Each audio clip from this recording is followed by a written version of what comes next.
Now, the first program I was introduced is the Voices of Youth.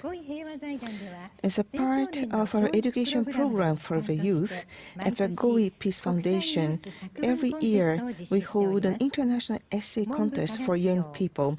This has been supported by the Ministry of Education, Culture, Sports, Science and Technology, Japanese National Commission for UNESCO, Japan Private High School Federation, NHK, Nikkei Inc., and Tokyo Metropolitan Board of Education, and under the cooperation of Felissimo Corporation.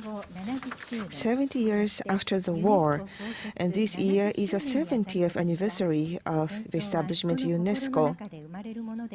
As been said in the UNESCO Constitution, since wars begin in the minds of men, it is in the minds of men that the defenses of peace must be constructed.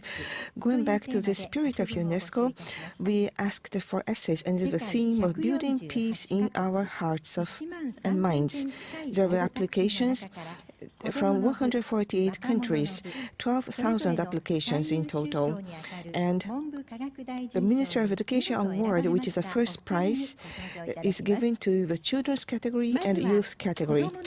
First, the winner of a children's category from India, Udayan Saha, 10 years old. He goes to international school in Dehradun, in the north of India, near the Himalaya mountains. He loves to write and read, and he is writing blogs about his travel experience walking in the mountains. He came to Japan with his parents. Now, Udayan, could you please start?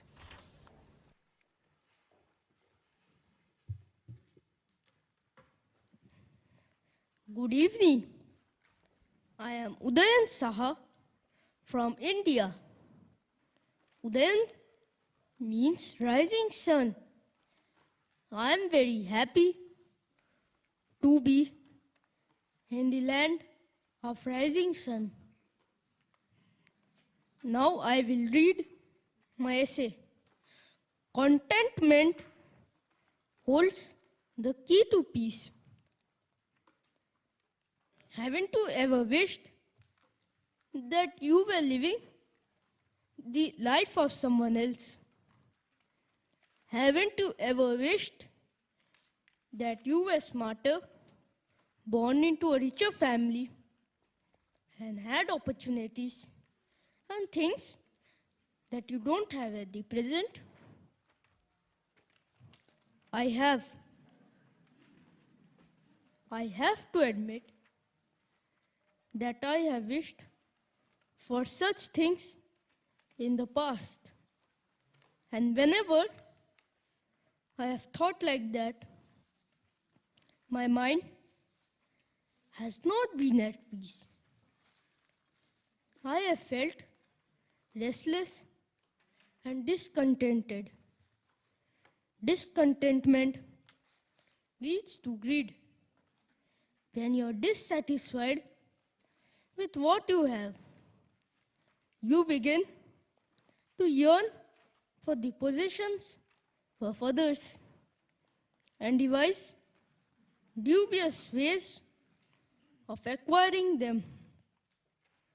And the first thing such an action does is to shatter the peace in our minds and hearts, because deep inside a voice is continuously reminding us, you're wrong, you're at fault. I live in a part of India which, in the summer of 2013, witnessed a never before happened catastrophe when a lake in the high Himalayas burst due to several days of incessant rains. As the mountain of swirling waters gushed down, they swept away anything and everything that stood in their way. Vehicles, homes, shops, and even bridges. After the killing, waters receded and normalcy returned. I realized that a little town was not the same as it was before. It was a collage of broken homes, battered lives, and shattered structures. Thankfully, our house was unharmed and everyone in our locality was safe. This incident has made me see life in a new light and realize the real value of things which I had till then taken for granted. I understood how important it is to value the present and be at peace with what we have instead of pining for newer and better things. To quote Friedrich Koenig, we tend to forget that happiness and peace do not come as a result of getting something we don't have, but rather of recognizing and appreciating what we do have. Today, when I sweep my house, a chore which I earlier hated to do,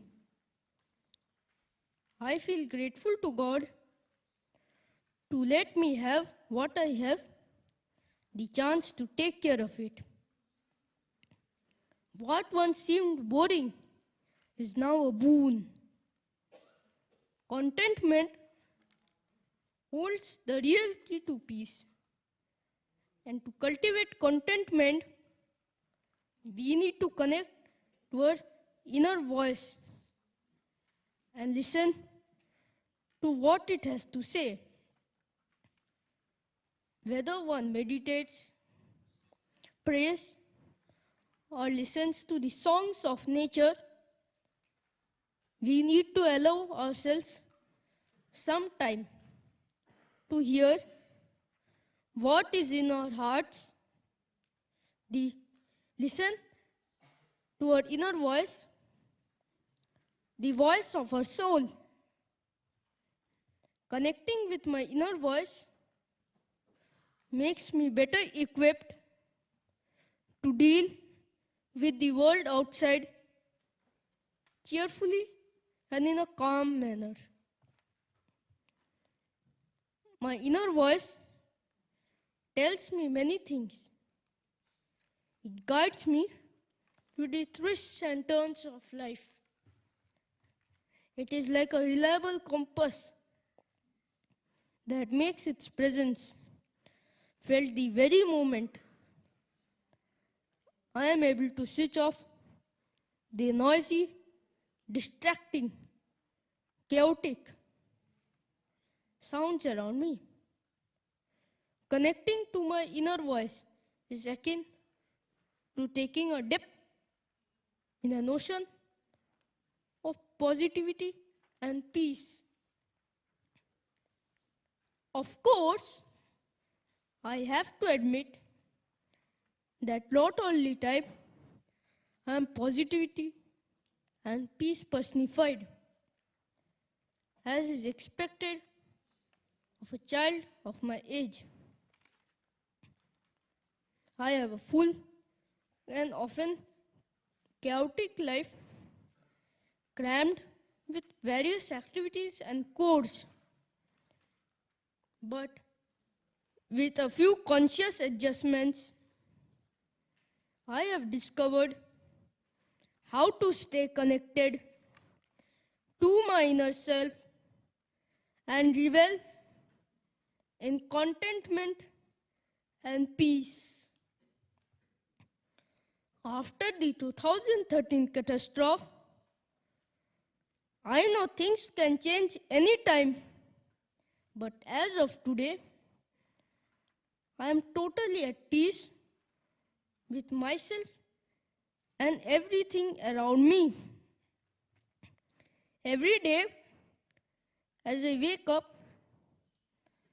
and watch the sun inch above the horizon, my inner voice reminds me living life is the biggest project you will ever undertake, and it is worthwhile to live it properly. There's no end to craving, and only contentment alone can lead you to happiness and peace. Thank you all. Thank you all for your attention.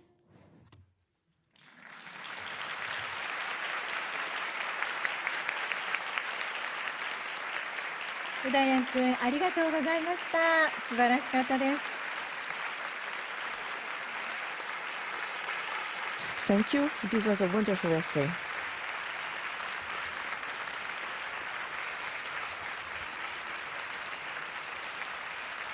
はい、ありがとうございました。 Thank you.